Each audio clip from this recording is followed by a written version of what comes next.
Bonjour, avez-vous déjà entendu parler du TDAH, de l'hyperactivité? TDAH, trouble du déficit de l'attention avec ou sans hyperactivité. C'est un trouble neurodéveloppemental. Qu'est-ce que ça veut dire? Ça veut dire que je vais naître avec ce trouble et que je mourrai avec. C'est une spécificité de mon cerveau dès ma naissance qui m'est transmise soit par un parent, soit par les deux. Si c'est un parent, 45% de chances qu'il me soit transmis.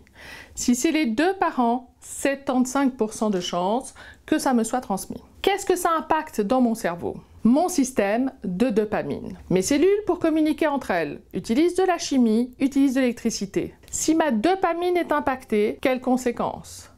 La dopamine, c'est ce qui permet de me sentir confortable dans mon corps. C'est aussi ce qui me permet de pouvoir réfléchir, commencer quelque chose et le terminer. Si je suis impactée dans cette substance neurochimique, ça veut dire que mon cerveau n'en produit pas assez, eh bien, mes sensations corporelles vont être différentes. Je vais me sentir plus agitée.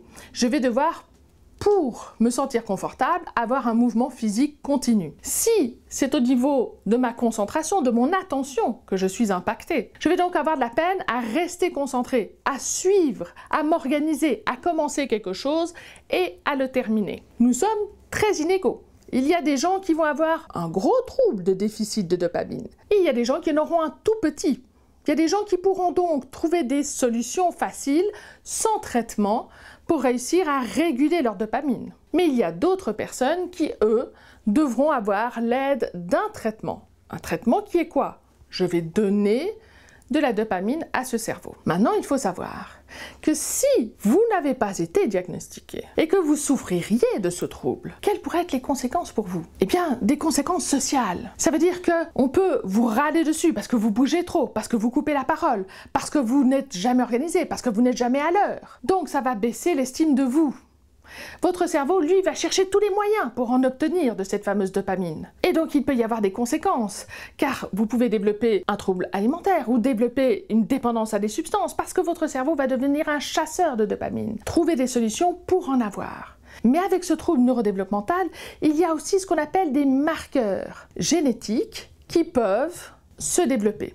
Un petit peu comme si, dans votre famille, quelqu'un avait été diabétique et vous naissez avec le marqueur du diabète. Ça ne veut pas dire forcément que vous allez devenir diabétique, mais vous avez une fragilité. C'est la même chose pour le déficit d'attention. Il y a des marqueurs spécifiques comme celui de la dépression. Le risque donc d'une fragilité de développer plus facilement, plus rapidement une dépression avec des risques suicidaires. Voilà une des raisons pour lesquelles aujourd'hui, aux États-Unis, on en fait une raison de santé publique, de traiter les personnes le plus tôt possible. Premièrement, pour favoriser leur estime d'elles-mêmes, leur apprentissage. Deuxièmement, pour les préserver de ce risque majeur de cette fameuse dépression à risque suicidaire. Et puis aussi pour les préserver de ne pas développer des actes autodommageables ou des dépendances à des substances. Nous allons pouvoir, dans toute une série de vidéos sur ce thème, vous donner toutes les clés de l'information, de l'architecture et du fonctionnement de ce déficit.